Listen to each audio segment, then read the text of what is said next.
मुझे यहाँ से बेल मुसलसल मेरी बेल मुस्तरद क्यों हो रही है? इसकी वजह यह है कि मैं कोई मीर, कोई सरदार, कोई नवाब, कोई चौधरी नहीं हूँ, बल्कि आम सियासी कारकुन हूँ, माहीगीर का बेटा हूँ। तो एक आम सियासी कारकुन के लिए ज़मानत देना ये अदालतों की तौहीन है। इसलिए यहाँ सरदारों को, नवाबों को, चौधरियों को, मीरों को, वडेरों को ज़मानतें मिलती हैं, आम सियासी कारकुन के लिए ज़मानत नहीं है। दूसरा, मुझे इसलिए ज़मानत नहीं मिल रही है, मैं अगर न्याजी होता, गंडापुर होता, बाजवा होता, क्यानी होता, केतरान होता तो मुझे ज़मानतें मिल जाती, क्योंकि मैं आम बलोच हूँ। बलोचों के लिए कोई ज़मानत नहीं है अदालतों के पास। जब तक आप क्यानी ना हो, बाजवा ना हो, न्याजी ना हो, गंडापुर ना हो। तीसरा, मुझे इसलिए अदालतों से ज़मानत नहीं मिल रही है कि मैं मंशियात फरोश नहीं हूँ। अगर कंटेनर मंशियात मुझसे बरामद होता तो मैं भी बाहर होता, मुझे ये अदालतें ज़मानत दे देते। इसलिए मैं मंशियात फरोश नहीं हूँ, इसलिए मुझे ज़मानतें नहीं मिलती। मैं अदालत का कैदी नहीं हूँ, मैं आइन का कैदी नहीं हूँ, मैं जनरल आसिफ गफूर और जनरल अख्तर मैंगल का कैदी हूँ।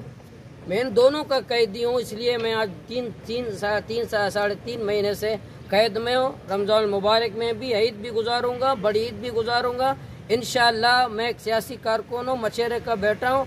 मैं पंजाब का लीडर नहीं हूँ जो रोएगा जेलों से। मैं पंजाब न्याजी का लीडर नहीं है जो वरना 10,000 लोग मैं भी यहाँ की अदालत ला सकता हूँ।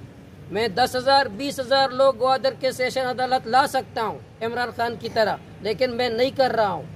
मैं आइन को मानता हूँ, मैं कानून को मानता हूँ, अदालतों को एहतराम कर रहा हूँ। ग्वादर पुलिस के गवाहान नहीं आ रहे हैं, जो ग्वादर की पुलिस एहलकार को जो ग्वादर पुलिस ही ने कत्ल किया है, ग्वादर पुलिस ही के अफसरान ने कत्ल किया है, यासिर को ग्वादर पुलिस ही ने कत्ल किया है, वो गवाह नहीं ला रहा है। वो गवाह यहाँ से आज मैंने सेशन जज से कहा, आपकी कुर्सी का सवाल है, आपके समन को ग्वादर पुलिस नहीं मानता, आपके समन को ग्वादर पुलिस गवाह नहीं लाता, आपकी कुर्सी का सवाल है कि आप कैसे उस गवाह को लाते हैं। इसलिए हम जो अदालत नहीं मानते वो आज पहाड़ों पे लड़ रहे हैं, वो असला उठाकर पहाड़ों पे लड़ रहे हैं। मैं आइन को मानता हूँ, अदालतों से उम्मीद है मुझे इंसाफ देगा।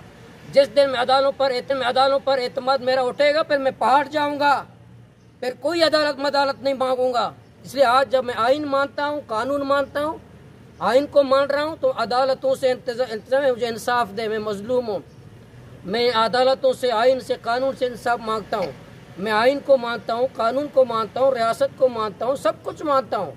लेकिन इंशाअल्लाह अगर किसी की उम्मीद है इनको जेल में डालकर माफ़ी मांगेगा, अगर वो सरनगू होगा, बूट पॉलिश करेगा, आसिफ गफूर को मानेगा, फौजी को मानेगा, कोर कमांडर को मानेगा, जिसने मेरी माँ बाप को गाली दी हो, जिसने कहा है बलोच बेगैरत है मेरे घरों में आकर के, जिसने मेरी माँ को, बहन को गाली दी हो, मैं क्या मत तक इनको सलूट नहीं करूँगा, इनसे माफ़ी नहीं मांगूंगा। जेल के अंदर मेरी लाश निकलेगा, मैं इनसे माफ़ी नहीं मांगूंगा। जितने अदालतें आप जजेस तब्दील करो, जितने सेशन जज तब्दील करो, जितने आप हमें रगड़ें, इंशाअल्लाह मैं माफ़ी हम नहीं मांगेंगे। मेरा कारकुन, मेरा कायद, मैं माफ़ी नहीं मांगूंगा। चाहे 12 ईदें मेरी जेल में गुजरे, 12 रमज़ान ईद में गुजरे और 3 साल में जेल में गुजरूं, अपनी सरजमीन, अपने कौम, अपने बलोच कौम, अपने पश्तून कौम, अपने सरजमीन की खातिर जान दे दूंगा। जेल के अंदर मेरा जनाजा नहीं निकलेगा। मैं इन फौजियों से माफ़ी नहीं मांगूंगा।